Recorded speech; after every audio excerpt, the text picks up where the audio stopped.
All right, who saw that coming? I picked Clemson to win the game, but in no way did I expect that. Clemson and Oklahoma just walked off the field at the Russell Athletic Bowl just a few minutes ago, but that thing was over before halftime. Clemson 40-6 over Oklahoma. The Tigers were a 4.5-point underdog.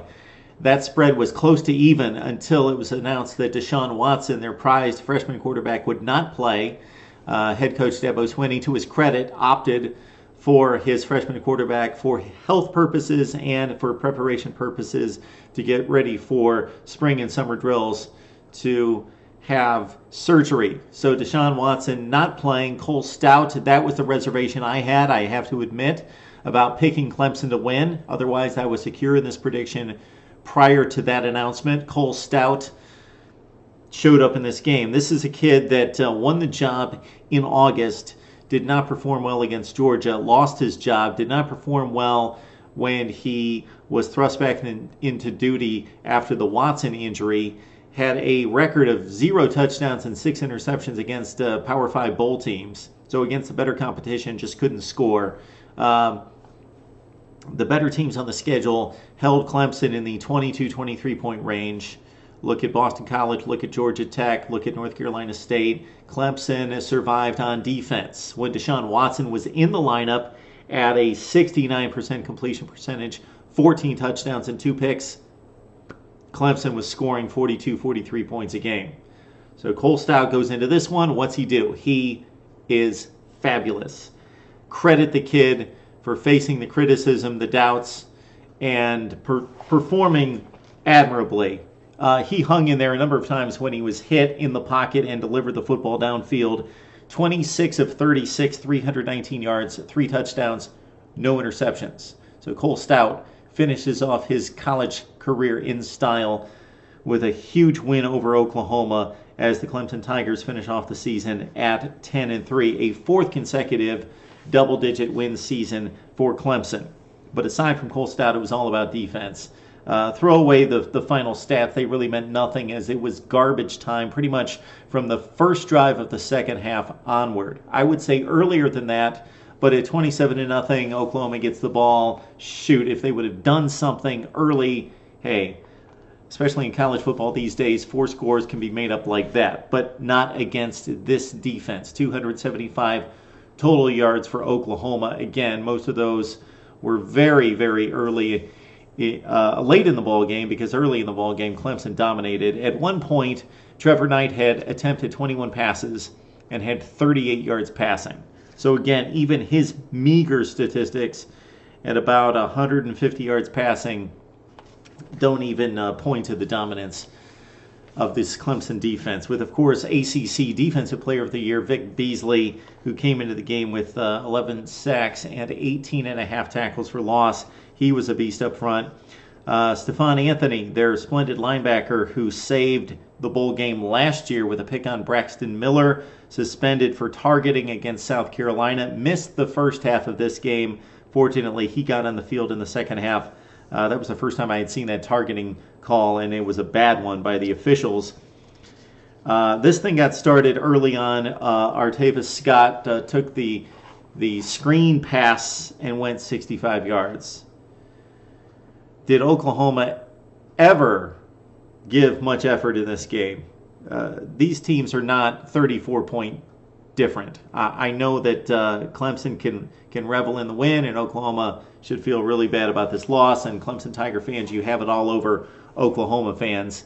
But let's be realistic. These teams are pretty comparable. Oklahoma, just things did not go their way. I don't think they initially showed up. And credit Clemson for playing a postseason game like it meant something. And again, on that first play, Quentin Hayes and Eric Stryker just completely whiffed on Scott, and he took it for 65 yards for a touchdown. Artavis Scott, just a freshman, completes the season in which he caught 76 passes for 7 touchdowns.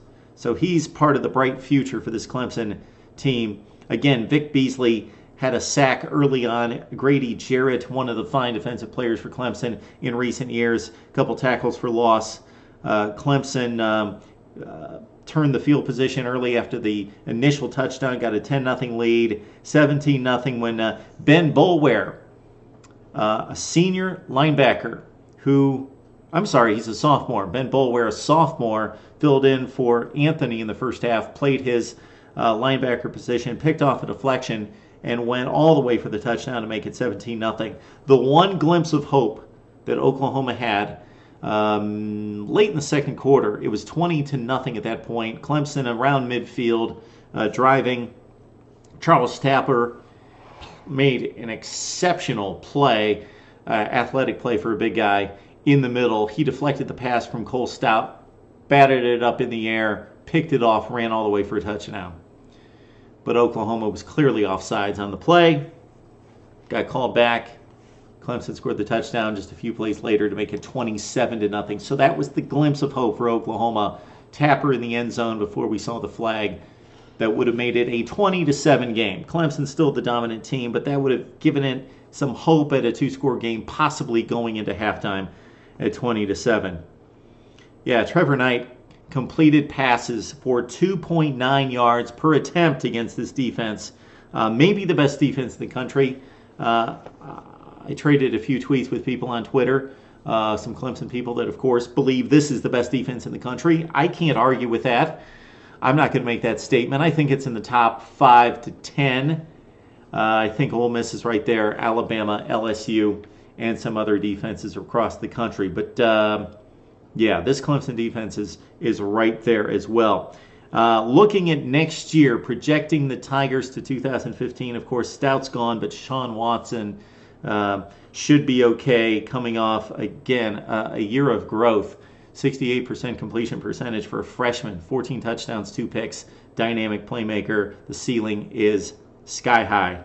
Mike Williams, the sophomore this season, who caught 9 in this game, 112 yards and 1 touchdown, got behind this atrocious Oklahoma secondary a number of times, caught 57 on the year for 6 touchdowns, 19 yards per reception for Mike Williams. He'll be back as a junior. Wayne Gallman didn't have flashy stats. He got the tough yardage when it was still a game early in the first quarter. Then just kind of grinded things out from there. 19 carries, 55 yards. He ran for 769 and 4 touchdowns this year as just a sophomore. So he's back for 2 more years at Clemson.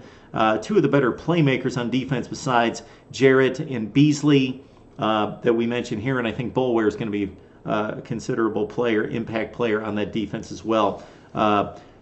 Tony Stewart, a senior linebacker, had 10 tackles for loss, of course, as a senior. He's gone next season. But bring back Shaq Lawson at defensive end. The sophomore had 11 tackles for loss this season. Got to question the Oklahoma desire. That goes back to coaching. It was the exact opposite of what we saw 52 weeks ago when Oklahoma lined up after a big Bedlam win against Alabama, many considered to be the best team in the country. And they shocked us all with a 45-31 win in which the defensive pass rush was devastating. Trevor Knight had a pocket to throw in and delivered the football with confidence. And Oklahoma beat one of the top 5 teams in America. And then they come out in this situation and they are completely overwhelmed from the start and never recover, never really looked into it. I don't want to measure the want-to or the desire for a football team, but that's the way it appeared. If you just mash up these 2 football teams, they should play an extremely close game. And that was not the case. We had the worst blowout of the 21-game bowl season to date. All right, Clemson fans, Oklahoma fans, if you can dry the eyes to respond to the video, please comment as well. We'll discuss Clemson. We'll discuss Oklahoma. This football game, the culmination of 2014, and let's look ahead to 2015 right here on Mark Rogers TV.